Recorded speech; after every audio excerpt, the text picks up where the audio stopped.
Hello everyone, मैं हूँ हीना और आप देख रहे हैं लीगल परसेप्शन। आज की वीडियो में हम समझने वाले हैं ब्रिटिश सेटलमेंट कैसे हुआ बॉम्बे में।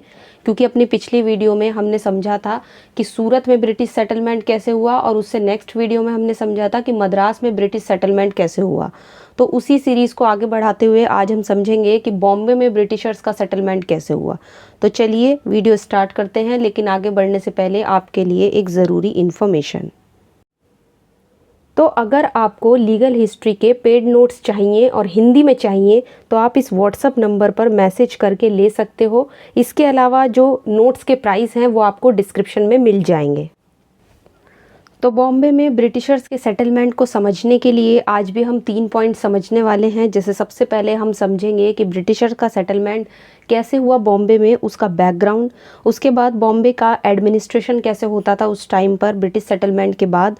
और लास्ट में हम समझेंगे वहाँ का जुडिशल सिस्टम कैसा था, वहाँ पर लॉ एंड जस्टिस कैसे होता था। तो ये जो सेटलमेंट है ये मैंने आपको बताया था कि सेटलमेंट का मतलब होता था कि जब कुछ लोग किसी एरिया में आकर बस जाते हैं, लेकिन उस टाइम पे सेटलमेंट का मतलब होता था कि वहीं पर ईस्ट इंडिया कंपनी का ऑफिस भी होता था, उनका रहने का इंतज़ाम भी सब कुछ वहीं पर होता था, तो उसे बोला जाता था सेटलमेंट। तो जैसा कि मैंने आपको कहा कि हम सबसे पहले बैकग्राउंड से स्टार्ट करेंगे। बैकग्राउंड समझना देखिए बहुत ज़्यादा ज़रूरी होता है, क्योंकि किसी भी चीज़ को समझने के लिए उसके पीछे की स्टोरी समझना बहुत ज़रूरी होता है, तभी हम उस कॉन्सेप्ट को अच्छे से समझ पाते हैं। तो सबसे पहले अगर हम ब्रिटिशर्स का बॉम्बे में सेटलमेंट कैसे हुआ, अगर हम इस चीज़ को स्टार्ट करें तो सबसे पहले क्या होता है कि देखो उस टाइम पे जो बॉम्बे था वो पुर्तगालियों के कब्जे में था, है ना। उन्हीं का पूरा वहाँ पे प्रभुत्व था एक तरीके से। तो उस टाइम पे गुजरात के शासक थे बहादुर शाह। उन्होंने क्या किया, 1534 में एक ट्रीटी साइन की, मतलब एक संधि की, और उस संधि को साइन करके जो बॉम्बे उस टाइम पे एक आइसलैंड हुआ करता था, तो बॉम्बे आइसलैंड को, जो बॉम्बे था वो एक द्वीप था, उसको पुर्तगालियों को सौंप दिया था। अब यहाँ पर पुर्तगालियों ने क्या किया, जो पुर्तगीज लोग थे उन्होंने यहाँ पर एक ट्रेडिंग सेंटर इस्टेब्लिश कर लिया। तो इस तरीके से जब वो ट्रीटी साइन हुई 1534 में, तो 1534 से लेके तकरीबन 1661 तक, 1661 तक, ये जो पूरा बॉम्बे का जो द्वीप था, जो बॉम्बे था, वो पूरा का पूरा किसके कब्जे में रहा, पुर्तगीज़ लोगों के कब्जे में रहा। वहाँ पर उन्होंने अपना ट्रेडिंग सेंटर खोला, वहीं पर वो लोग ट्रेड किया करते थे, तो पूरा का पूरा जो था वो उन्हीं के कब्जे में था। ठीक, अब इसके बाद हमें जो चीज़ समझनी है वो ये है कि एक बार क्या होता है कि 1661 में, अब देखो 1661 तक मैंने आपको बताया कि पुर्तगीज़ लोगों के कब्जे में रहा।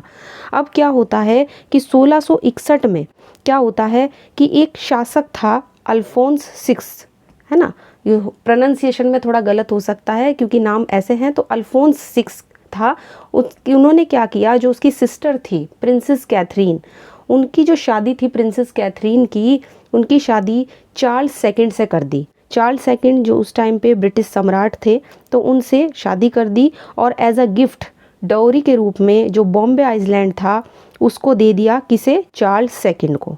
तो बॉम्बे द्वीप किसके पास चला गया एज ए गिफ्ट के रूप में, चार्ल्स सेकंड के पास, क्योंकि अल्फोंस सिक्स जो था वो बॉम्बे द्वीप का उस टाइम पे शासक था और उन्होंने अपनी सिस्टर कैथरीन की शादी जब चार्ल्स सेकंड से की तो उन्होंने एज अ गिफ्ट बॉम्बे द्वीप दे दिया। अब क्या होता है, इतनी सब स्टोरी समझने के बाद हम थोड़ा सा आगे बढ़ते हैं। अब होता क्या है कि वहाँ पे सब कुछ मतलब ठीक ही चल रहा था, लेकिन जब चार्ल्स सेकंड को ये जो बॉम्बे द्वीप मिला, तो वो इंग्लैंड के सम्राट थे, मैंने आपको बताया ब्रिटिश सम्राट थे, तो इतनी दूर से उस आइसलैंड का, मतलब बॉम्बे द्वीप का पूरा प्रशासन देखना, उस पर कंट्रोल रखने में बड़ी ज़्यादा उन्हें दिक्कतें आ रही थी, है ना। तो इस दिक्कतों के लिए उनके लिए बहुत ज़्यादा मुश्किल हो रहा था कि वो यहाँ का एडमिनिस्ट्रेशन कैसे चलाएंगे, उस एरिया पे कंट्रोल कैसे रखेंगे। तो होता क्या है, 1668 में एक चार्टर जारी होता है, एक चार्टर निकाला जाता है चार्ल्स सेकंड के द्वारा। वो चार्टर जारी करके क्या करते हैं, जो बॉम्बे का जो एरिया है जो उनको एज अ गिफ्ट मिला था शादी में, वो उसे 10 पौंड वार्षिक लगान, मतलब लीज पर, है ना, पट्टे पर जैसे आप कह सकते हो, उसे ईस्ट इंडिया कंपनी को सौंप देते हैं। तो यहाँ पर उन्होंने क्या किया, लीज पर दे दिया, किसे, यहाँ पर उस एरिया को जो उन्हें एज अ गिफ्ट मिला था चार्ल्स सेकंड ने। तो कंपनी को लीज पर मिल जाता है वो। और क्यों देते हैं वो लीज पर, क्योंकि उन्हें यहाँ के एरिया से जो भी कुछ मतलब उन्हें मिल रहा था वो उनको कुछ भी उसमें प्रॉफिटेबल नहीं लग रहा था, उन्हें फ़ायदा होता नहीं दिख रहा था, तो इसलिए वो इसको लीज पर दे देते हैं। यहाँ तक की स्टोरी हमें समझ में आई, बहुत ही सिंपली है। अब हम जो आगे देखेंगे ना वो हम पढ़ेंगे इसके एडमिनिस्ट्रेशन के बारे में। अब देखो बैकग्राउंड में हमने क्या समझा, बैकग्राउंड में हमने समझा कि कैसे पहले पुर्तगीज़ का कब्जा रहा बॉम्बे पर, उसके बाद पुर्तगीज़ ने क्या किया, उसे चार्ल्स सेकंड को दे दिया, है ना, as a gift. Charles second ने क्या किया, एक क्या निकाला, एक चार्टर निकाला, और चार्टर निकाल के उसे दे दिया कंपनी को लीज पर। तो यहाँ पर अब कंपनी के पास आ चुका है बॉम्बे। अब बॉम्बे क्योंकि कंपनी के पास आ चुका है, अब ईस्ट इंडिया कंपनी उसमें एडमिनिस्ट्रेशन कैसे करती है वो हमें देखना है। तो यहाँ पर इतनी स्टोरी हम समझ चुके हैं, आई होप यहाँ तक आपको कोई दिक्कत नहीं होगी। तो यहाँ पे अब क्या होता है कि यहाँ पे मतलब अब एडमिनिस्ट्रेशन चलाना है, तो एडमिनिस्ट्रेशन को चलाने के लिए यहाँ पर एक उपराज्यपाल और उसकी काउंसिल की व्यवस्था की जाती है। ठीक, तो जो भी उपराज्यपाल होता था या जो भी मतलब गवर्नर होता था और उसकी काउंसिल होती थी, वो यहाँ का एडमिनिस्ट्रेशन चलाते थे। इस एडमिनिस्ट्रेशन को चलाने के लिए देखो कंपनी को, क्योंकि यहाँ पे बॉम्बे मिल चुका था, तो कंपनी क्या करती थी, यहाँ पर आवश्यक कानून वगैरह भी बना सकती थी, अध्यादेश जारी करने का राइट भी कंपनी को मिल चुका था। कंपनी को जो भी लीगल पावर दी गई थी उस पर दो तरह के कंट्रोल लगाए गए थे। मतलब कंपनी जो भी लॉ बनाएगी ना एडमिनिस्ट्रेशन को चलाने के लिए बॉम्बे के, उस पर दो एक तरीके से ये था, दो रेस्ट्रिक्शन ये था कि जो भी कंपनी लॉ बनाए या कोई भी ऑर्डिनेंस पास करेगी वो बिल्कुल सुटेबल होने चाहिए, उचित होने चाहिए। और दूसरा, इंग्लैंड में जो इंग्लिश लॉ उस टाइम पे चल रहा है, मतलब जो उस टाइम पे, क्योंकि इंग्लैंड में इंग्लिश लॉ ही चलता था, तो इंग्लिश लॉ के अगेंस्ट नहीं होना चाहिए जो भी लॉ बनाया जाता है, तो यहाँ पर ध्यान रखना है। ठीक, और इसके अलावा अगर कंपनी क्या करती थी, कंपनी का कोई व्यक्ति उन ऑर्डिनेंस का उल्लंघन करता है या उस लॉ वगैरह को नहीं मानता था, तो उसके लिए पनिशमेंट वगैरह का प्रोविज़न भी होता था। तो यहाँ पे बस हमें यही चीज़ ध्यान रखनी है। और यहाँ पर भी जिस तरीके से हमने मद्रास में पढ़ा था कि मद्रास जो था वो पहले सूरत से गवर्न होता था, सूरत के ही अंडर आता था, क्योंकि मद्रास जब तक प्रेसिडेंसी नहीं बना था, ये हमने समझा था ना पिछली वीडियो में। ठीक उसी तरह से सूरत का जो गवर्नर होता था, क्योंकि सूरत में कौन बैठता था, गवर्नर और उसकी काउंसिल बैठते थे, जो कहाँ से, जिन्हें कौन डायरेक्ट करता था, जिन्हें करते थे कोर्ट ऑफ डायरेक्टर्स, वो 24 लोग जो इंग्लैंड में बैठते थे, मैंने ये भी आपको बताया था। तो ये जो कोर्ट ऑफ डायरेक्टर्स थे, ये गवर्नर और उसकी काउंसिल रखते थे। गवर्नर और कौन होता था, हेड होता था। तो सूरत में पूरा का पूरा हेड कौन होता था, गवर्नर और उसकी काउंसिल। ठीक इसी तरीके से सूरत का जो गवर्नर होता था वो बम्बई का, यानी जो बॉम्बे था, उसका पदेन यानी कि एक्स ऑफिशियो गवर्नर होता था। तो यहाँ पे इस तरीके से यहाँ का पूरा जो है वो एडमिनिस्ट्रेशन चलता था। तो सिंपली यहाँ पे ध्यान रखना है। ठीक, तो यहाँ पे भी एक तरीके से जो आपका उपराज्यपाल, मतलब यहाँ पे हो गया डिप्यूटी गवर्नर, तो यहाँ पे डिप्यूटी गवर्नर इन काउंसिल की व्यवस्था की गई थी बॉम्बे में, और सूरत फैक्ट्री के ही अधीन उसको रखा गया था, जिस तरीके से हमने मद्रास में पढ़ा था।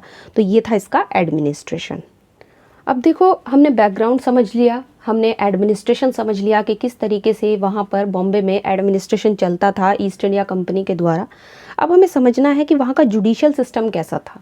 तो बॉम्बे में जो जुडिशियल सिस्टम था वो स्टार्ट होता है यहाँ पर जेरोल्ड ओंगियर से। ठीक, तो ये जो थे, ये कौन थे, ये थे आपके सूरत फैक्ट्री के गवर्नर। सूरत, मैंने बताया ना कि सूरत में गवर्नर और उसकी काउंसिल बैठा करती थी। तो गेरोल्ड ओंगियर या जेरोल्ड ओंगियर, थोड़ा प्रोनाउंसिएशन में सॉरी हो सकता है मिस्टेक, तो ये जो थे, इन्हें 1669 में सूरत फैक्ट्री का गवर्नर बनाया जाता है। और ये क्या करते हैं कि 1670 में, यानी 1670 के करीब या 1670 में इस एरिया को के कुशल प्रशासन के लिए, मतलब अच्छे से वहाँ पर प्रशासन चल सके बॉम्बे में, इस एरिया को क्या करते हैं, यहाँ पे इंग्लिश कोर्ट की स्थापना करते हैं। मतलब इंग्लिश कोर्ट वगैरह बनाते हैं जिससे जुडिशियल सिस्टम अच्छा चल सके। इसके साथ ही ये क्या करते हैं, इन्होंने बॉम्बे को, सॉरी यहाँ पे मुंबई लिखा गया, ये बॉम्बे है, तो बॉम्बे को ये क्या करते हैं, दो भाग में डिवाइड कर देते हैं। मतलब बॉम्बे का डिवीजन जो है वो दो पार्ट में बांट देते हैं ताकि जुडिशियल सिस्टम सही से चल सके। एक हिस्से में ये बांटते हैं माहिम, परेल, सोयन और बोरीवली को, और दूसरे हिस्से में डाला जाता है गिरगांव, बम्बई सेंट्रल और मांझेगांव को। ठीक, तो यहाँ पर इस तरीके से ये प्रशासनिक सुविधा की दृष्टि से या जुडिशियल सिस्टम के लिए ये इस तरीके से बॉम्बे का 2 पार्ट में डिवीजन कर देते हैं। अब क्या होता है, यहाँ पर जुडिशियल सिस्टम को देखने के लिए एक कोर्ट ऑफ जुडिकेचर बनाया जाता है। क्या बनाया जाता है, हर हिस्से में एक कोर्ट ऑफ जुडिकेचर। ठीक, कोर्ट ऑफ जुडिकेचर से यहाँ का जुडिशियल सिस्टम चलता है। इसमें कितने जजेस होते हैं, इसमें जजेस थे 4 से 5 जजेस। तो कोर्ट ऑफ जुडिकेचर में जजेस को ध्यान रखना है।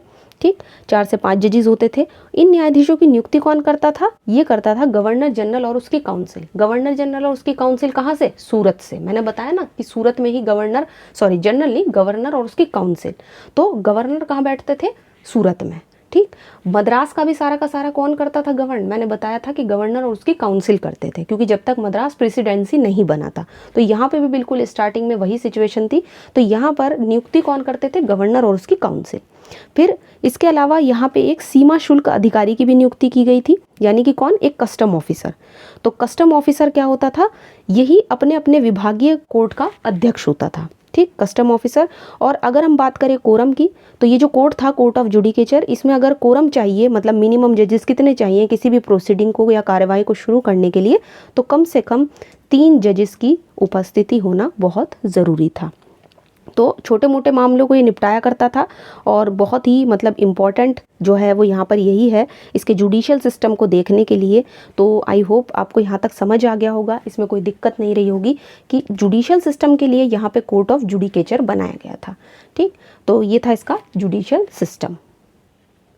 अब देखो, बॉम्बे में जो जुडिशियल सिस्टम चल रहा था, जो हमने अभी समझा है कि कैसे वहाँ पे कोर्ट ऑफ जुडिकेचर था और वहाँ पे 4 से 5 जजेस बैठा करते थे, एक कस्टम ऑफिसर था, वो सारी चीज़ें हमने समझी जब बॉम्बे में ब्रिटिश सेटलमेंट हुआ। लेकिन इस ब्रिटिश सेटलमेंट में जो जुडिशियल सिस्टम चल रहा था उसमें बहुत सारी कमियाँ थी, है ना, बहुत सारे डिफेक्ट्स थे। इन्हीं कमियों को दूर करने के लिए बॉम्बे में कुछ न्यू जुडिशियल प्लान्स को लाया गया ताकि उनमें कुछ सुधार हो सके। इसके 3 फेज़ हैं जो हमें पढ़ने हैं। पहला फेज़ 1672 से लेकर 1683 तक आता है। दूसरा फेज़ आपका शुरू होता है 1684 से लेकर 1690 तक। और तीसरा फेज़ आता है 1718 से 1726 तक। तो हमें ये तीनों फेज़ पढ़ने हैं और एक एक करके हम इन फेज़ को समझेंगे कि इनमें क्या जुडिशियल चेंजेस हुए, क्या न्यायिक सुधार हुए, और ये बॉम्बे में जब तीनों फेज़ लाए गए तो इनमें क्या क्या अलग अलग चीज़ें हमें देखने को मिलती हैं। तो अगर हम बात करें बॉम्बे के न्यू जुडिशियल प्लान की, जिसने जुडिशियल सिस्टम में कई सारे चेंजेस किए, उसके फर्स्ट फेज़ में जिसमें हम देखेंगे 1672 से लेके 1683 के ईयर को। तो यहाँ पर इस दौरान कई सारे चेंजेस हुए जुडिशियल सिस्टम में, क्योंकि पहले से जो जुडिशियल सिस्टम चल रहा था उसमें काफ़ी सारी कमियाँ थी, बहुत सारे डिफेक्ट्स थे। तो उनको दूर करने के लिए ही ये न्यू प्लान्स लाए गए थे। तो इस दौरान क्या होता है कि बॉम्बे के एरिया पे, क्योंकि मैंने आपको बताया कि 1534 से लेके और 1661 तक पुर्तगीज़ का कब्ज़ा रहा बॉम्बे पर। बाद में उनका कब्ज़ा ख़त्म हो गया, लेकिन पुर्तगीज़ जब इस एरिया पे अपना शासन कर रहे थे, उनका ट्रेडिंग सेंटर यहीं पर था, तो यहाँ पर इन्होंने क्या किया, इन्हीं का लॉ चलता था। ठीक, तो पुर्तगाली कानून को बिल्कुल पूरी तरीके से ख़त्म कर दिया गया इस फेज़ के अंदर। ये पहला फेज़ था बॉम्बे के जुडिशियल प्लान का, और इसके अंदर इस कानून को पूरी तरह से ख़त्म कर दिया गया और इसकी जगह पे क्या लाया गया, इंग्लिश लॉ। इंग्लिश लॉ जो है बॉम्बे में लागू होने लगा जुडिशियल सिस्टम के लिए। ठीक, ये ध्यान रखना है। इसके बाद 1672 में यानी 1672 में विलकॉक्स की अध्यक्षता में एक कोर्ट ऑफ जुडिकेचर बनाया गया। अब देखो यहाँ पे दोबारा से एक कोर्ट ऑफ जुडिकेचर बनाया जा रहा है। एक तो हमने अभी पढ़ा था, ठीक, तकरीबन 1669 में जो शुरू में इसका जुडिशियल सिस्टम था। अब एक कोर्ट ऑफ जुडिकेचर बन रहा है 1672 में। ये दूसरा कोर्ट ऑफ जुडिकेचर था जो बॉम्बे में बनाया गया था। अच्छा, ये किस तरीके के मैटर निपटाता था, तो ये देखता था आपके सिविल मैटर्स, क्रिमिनल मैटर्स और जो आपके वसीयत से रिलेटेड, है ना, जो भी वसीयत से रिलेटेड मैटर्स होते थे उनसे ये डील करता था। ठीक, अब यहाँ पे जो क्रिमिनल, अगर हम जुडिशियल सिस्टम की बात करें इस एरिया में बॉम्बे के लिए, तो क्रिमिनल जुडिशियल सिस्टम के लिए बॉम्बे को 4 भाग में डिवाइड किया गया था कि कैसे उसमें क्रिमिनल जुडिशियल सिस्टम चलेगा। उसको सुविधा करने के लिए कि ताकि अच्छे से क्रिमिनल जुडिशियल सिस्टम चल सके, तो इसके लिए वो 4 भाग कौन से थे जिसमें बॉम्बे को बांटा गया था, बॉम्बे, सोयन, मांझेगांव और माहिम। ठीक, तो यहाँ पर इस तरीके से यहाँ पर इस चीज़ को निपटाया गया था, और जिससे कि अच्छे से यहाँ पर काम हो सके, क्रिमिनल जुडिशियल सिस्टम ठीक तरीके से चलाया जा सके। और हर भाग के लिए देखो यहाँ पे 4 भाग बनाए गए हैं, तो हर हिस्से के लिए एक जस्टिस ऑफ पीस की नियुक्ति की जाती थी। मतलब किसको अपॉइंट किया जाता था, जस्टिस ऑफ पीस, मतलब शांति न्यायाधीश। और ये जो होता था, जिसको ये जो जस्टिस ऑफ पीस था, ये क्या करता था, शुरुआती जांच करता था, जो भी शुरू में इन्वेस्टिगेशन होती थी किसी भी मैटर्स की, और इसका काम होता था गवाहों को तलब वगैरह करना, उन्हें कोर्ट के सामने पेश करना। शुरुआती जांच पड़ताल के बाद फिर ये सारे के सारे जो डॉक्यूमेंट होते थे कोर्ट ऑफ जुडिकेचर के सामने पेश करते थे और जूरी के माध्यम से जजमेंट्स किया जाता था यहाँ पे। इसके अलावा इसी चरण में यानी इसी फेज़ में कोर्ट ऑफ कंसाइंस भी बनाए गए। कोर्ट ऑफ जुडिकेचर के ही अंडर होता था ये कोर्ट ऑफ कंसाइंस, और ये जो कोर्ट ऑफ कंसाइंस था इसका ऑब्जेक्ट ये था, इसका उद्देश्य ये था कि जो गरीब लोग होते थे उनको कम खर्च पे ही जस्टिस मिल सके। इससे क्या होता था कि ये हफ्ते में एक बार लगता था और लोगों को काफ़ी मदद मिली इससे। ठीक, लेकिन 1683 में ये फेज़ इसलिए ख़त्म हो जाता है क्योंकि कैगविन नाम का एक व्यक्ति का रिवोल्ट कर देता है वो व्यक्ति, और कैगविन के रिवोल्ट पर ही ये फेज़ आपका जो बॉम्बे का पहला जुडिशल प्लान का जो फर्स्ट फेज़ है वो ख़त्म हो जाता है। बात कर लेते हैं सेकंड फेज़ की। ये था हमारा 1684 से लेके 1690 तक। ये भी इम्पॉर्टेंट था और इसमें जो शुरुआत हुई थी, अब देखो मैंने बताया ना कि 1683 में कैगविन का एक रिवोल्ट होता है और उसके बाद फर्स्ट फेज़ ख़त्म हो जाता है। तो अब क्या होता है, 1683 में एक चार्टर जारी किया जाता है और इस चार्टर से एक एडमिरलिटी कोर्ट की स्थापना की जाती है। एडमिरलिटी कोर्ट मैंने आपको बताया भी था, अगर आपने देखा हो पिछला वीडियो, उसमें मैंने बताया था कि एडमिरलिटी कोर्ट वे होते थे जो मैरीटाइम ज्यूरिडिक्शन देखा करते थे। मतलब अगर मान लो ईस्ट इंडिया कंपनी जो है शिप से सामान ला रही है इंग्लैंड से लेके इंडिया तक, और रास्ते में अगर मान लो शिप पर किसी भी तरह का कोई ऑफेंस, कोई क्राइम वगैरह हो गया, तो उसको देखते थे ये सामुद्रिक न्यायालय, मैरीटाइम को जो ज्यूरिडिक्शन था वो इनको दिया गया था। तो यहाँ पे 1683 में एक चार्टर इशू होता है और उसके बाद ही ये कोर्ट इस्टेब्लिश की जाते हैं इस फेज़ में। ठीक, अब यहाँ पे ये जो कोर्ट थे एडमिरल्टी कोर्ट, इनको मतलब अच्छी खासी ज्यूरिडिक्शन था लेकिन बाद में इनका ख़त्म कर दिया गया। तो होता क्या है, यहाँ पर सेंट जॉन नाम के व्यक्ति को इस कोर्ट का जज एडवोकेट नियुक्त किया जाता है। ठीक, जज एडवोकेट यहाँ पे ध्यान रखना है, आप चाहे तो ये नाम भी ध्यान रख सकते हैं क्योंकि थोड़ा इम्पॉर्टेंट है। और उसके बाद क्या होता है कि सूरत में स्थित कंपनी के जो गवर्नर थे, जो सूरत कंपनी थी, मैंने बताया ना कि वहाँ पे गवर्नर और उसकी काउंसिल बैठा करती थी, तो सूरत कंपनी के गवर्नर थे चाइल्ड, और बाद में चाइल्ड और सेंट जॉन के बीच में कुछ विवाद हो जाता है, कॉन्फ्लिक्ट हो जाता है, क्योंकि सेंट जॉन ये चाहते थे कि हर पर्सन लॉ की नज़र में इक्वल हो, इक्वालिटी बिफोर लॉ होना चाहिए, जुडिशरी भी इंडिपेंडेंट होनी चाहिए।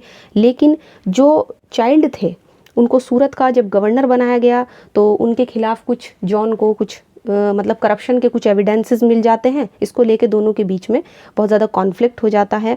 और फाइनली क्या होता है कि 1690 में जो मुग़ल एडमिरल था सिद्दी याकूब बॉम्बे पे अटैक करता है, और ये जो है यहाँ पर जब वो अटैक करता है तो इसके बाद ये फेज़ भी हमारा ख़त्म हो जाता है। तो धीरे धीरे बाद में क्या होता है कि एडमिरल्टी कोर्ट की भी, ये जो आपका सामुद्रिक न्यायालय थे, इनकी भी धीरे धीरे सारी अधिकारिता ख़त्म हो गई थी। हालांकि इन कोर्ट को सिर्फ देखो मैरीटाइम ज्यूरिडिक्शन ही नहीं था, जैसा मैंने बताया, इनको सिविल और जो क्रिमिनल केसेस थे वो भी ये देखा करता था। लेकिन बाद में जैसे जैसे जो कॉन्फ्लिक्ट बढ़ा सेंट जॉन और चाइल्ड के बीच में, तो वैसे वैसे उस कॉन्फ्लिक्ट के साथ इनका सिविल और क्रिमिनल ज्यूरिडिक्शन ख़त्म कर दिया और इसको सिर्फ maritime jurisdiction he in court को रह गया। और 1690 में ये चीज़ जो थी, क्योंकि अब इस पर अटैक हो चुका है फिर से बॉम्बे पर, तो ये जो है कहीं पर ये जो फेज़ है आपका ये ख़त्म हो जाता है। थर्ड फेज़ को डिस्कस करने से पहले थोड़ा सा ये समझो कि जब 1690 में जब सेकंड फेज़ ख़त्म हो रहा है जुडिशल प्लान का बॉम्बे में, तो फिर बीच का जो टाइम पीरियड था 1690 से लेके और 1718 तक, इस दौरान मतलब क्या हुआ होगा, मतलब ये वाला टाइम पीरियड कहाँ गया। तो मैं आपको बता दूं 1690 से लेके 1718 तक का जो पीरियड है वो डार्क फेज़ कहलाता है। क्या कहलाता है? Dark phase. इस दौरान ब्रिटिश सेटलमेंट किया गया कहाँ पर? कलकत्ता में। ठीक, दोबारा से उन्हें संभलने में बहुत टाइम लग गया, क्योंकि देखो 1690 में अटैक हो चुका था बॉम्बे पर, तो सब कुछ मतलब एक तरीके से सारी चीज़ें बिखर गई थी। तो दोबारा से ब्रिटिश रीस्टैब्लिशमेंट हुआ इस दौरान, है ना, बॉम्बे में। और इस पीरियड के दौरान जुडिशरी भी ऑलमोस्ट वैसी ही चलती रही। ये जो टाइम पीरियड था, जो पहले चल रहा था वो वैसा का वैसा ही चलता रहा, उसमें कोई चेंजेस नहीं हुए। फिर उसके बाद जो थर्ड फेज़ शुरू होता है वो शुरू होता है हमारा 1718 से लेके 1726 तक। 1726 में एक चार्टर लाया जाता है फाइनली, जब मेयर कोर्ट इस्टेब्लिश की जाते हैं और मेयर कोर्ट बॉम्बे और के साथ साथ मद्रास में भी होता है। तो वो तो खैर अलग टॉपिक है, मेयर कोड को हम अलग से डिस्कस करेंगे। अभी फ़िलहाल हमें थर्ड फेज़ देखना है, तो 1718 से लेके 1726 तक। तो जब थर्ड फेज़ शुरू होता है तो थर्ड फेज़ में सबसे पहले क्या होता है, फिर से एक कोर्ट ऑफ जुडिकेचर की स्थापना की जाती है। तो हमने 3 बार पढ़ लिया, 1669, 1672 और अब ये हो गया 1718 1718 में। तो 3 बार कोर्ट ऑफ जुडिकेचर आ गया आपका इसी में। तो यहाँ पे देखो कोर्ट ऑफ जुडिकेचर की फिर से इस्टेब्लिशमेंट होता है और यहाँ पे क्या होता है कि अंग्रेज़ी न्याय व्यवस्था को दोबारा से लागू किया जाता है। मतलब जो इंग्लिश जुडिशियल सिस्टम चल रहा था पहले, उसको फिर से यहाँ पे लागू किया जाता है और उसमें एक मुख्य न्यायाधीश, मतलब जो अंग्रेज़ होना चाहिए वो मुख्य न्यायाधीश, और 9 अन्य न्यायाधीशों की नियुक्ति की गई इस कोर्ट ऑफ जुडिकेचर में। इन न्यायाधीशों में से 5 जो थे वो इंग्लिश मैन होते थे, जो इंग्लिश जस्टिसेस कहलाते थे, और शेष जो 4 लोग होते थे वो इंडियंस होते थे। ठीक, वो हिंदू, मुस्लिम, पुर्तगीज़, क्रिश्चियन, पारसी जातियों का मतलब प्रतिनिधित्व करते थे, मतलब इस जाति के होते थे। ठीक, इन्हें क्या बोला जाता था, ब्लैक जस्टिसेस, इनको ब्लैक जस्टिसेस बोला जाता था। और गवर्नर जो था उसको मुख्य न्यायाधीश और उसकी काउंसिल के सदस्यों को इंग्लिश जस्टिसेस के पद पर नियुक्त किया गया था। मतलब जो गवर्नर होते थे और उनकी काउंसिल होते थे, उन्हीं को इन कोर्ट्स के जजेस जो है वो नियुक्त किया जाता था। तो ये चीज़ हमें ध्यान रखनी है। दीवानी और फौजदारी मामलों को देखता था ये court of judicature, civil cases भी देख सकता था और क्रिमिनल केसेस भी देख सकता था, और इसको फाइनली डेथ सेंटेंस देने का कोई राइट नहीं था। ठीक, ये अधिकार किसको दिया गया था जब कोर्ट ऑफ जुडिकेचर को नहीं था, गवर्नर और उसकी काउंसिल को। ठीक, तो ये ध्यान रखना है कि ये जो अधिकार था ये गवर्नर को था। इसके अलावा न्यायालय द्वारा निर्मित मामलों पर जो याचिका थी वो गवर्नर और उसकी काउंसिल के कोर्ट में ही दायर की जाती थी। तो यहाँ पर हमें ध्यान रखना है। और ये कोर्ट ऑफ जुडिकेचर कब तक चलता है, ये चलता रहता है आपका 1726 तक, जब तक मेयर कोर्ट इस्टेब्लिश नहीं हो जाते। जब 1726 के चार्टर से मेयर कोर्ट इस्टेब्लिश होते हैं, उसके बाद ही ये कोर्ट ऑफ जुडिकेचर ख़त्म होता है। तो ये था थर्ड फेज़ बॉम्बे में जुडिशियल सिस्टम का, जो न्यू जुडिशियल प्लान लाए गए थे। जब शुरू में जो जुडिशियल सिस्टम था उसमें कुछ कमियां थी, उसको दूर करने के लिए ही ये 3 अलग अलग फेज़ थे, जिसमें कुछ जुडिशियल रिफॉर्म्स किए गए और कुछ बहुत सारे चेंजेस भी किए गए, आपने देखे होंगे। तो ये था ब्रिटिश सेटलमेंट बॉम्बे में। हालांकि सारे ही जो भी सेटलमेंट हमने पढ़े हैं, चाहे वो सूरत का हो, मद्रास का हो, बॉम्बे का हो, अभी हम कलकत्ता का भी पढ़ेंगे नेक्स्ट वीडियो में, सभी बहुत ही ज़्यादा इंपॉर्टेंट है। तो इसलिए हिस्ट्री को पढ़ने के लिए कुछ पास्ट की चीज़ें जानना बहुत ज़रूरी होता है। बेसिकली हम हिस्ट्री में पास्ट की ही चीज़ें पढ़ते हैं और लीगल हिस्ट्री में ये सभी सेटलमेंट्स बहुत ही ज़रूरी हो जाते हैं। अभी तक हमने एक तो 1600 का चार्टर हम पढ़ चुके हैं, जब ईस्ट इंडिया कंपनी का इस्टेब्लिशमेंट हुआ था। इसके अलावा हम सेटलमेंट पढ़ चुके हैं। नेक्स्ट वीडियो में भी हम एक और सेटलमेंट देखेंगे कि कलकत्ता में ब्रिटिशर्स का सेटलमेंट कैसे हुआ। तो आज की वीडियो में इतना ही। वीडियो अगर अच्छी लगी है तो इसको लाइक कर दीजिए, ज़्यादा से ज़्यादा शेयर कीजिए, और अगर चैनल पे नए हैं तो इसको सब्सक्राइब कर लीजिए। इसके अलावा आप हमें टेलीग्राम पे भी ज्वाइन कर सकते हो। तो आज की वीडियो में तो बस इतना ही। मिलते हैं नेक्स्ट वीडियो में लीगल हिस्ट्री के एक और इम्पॉर्टेंट टॉपिक के साथ।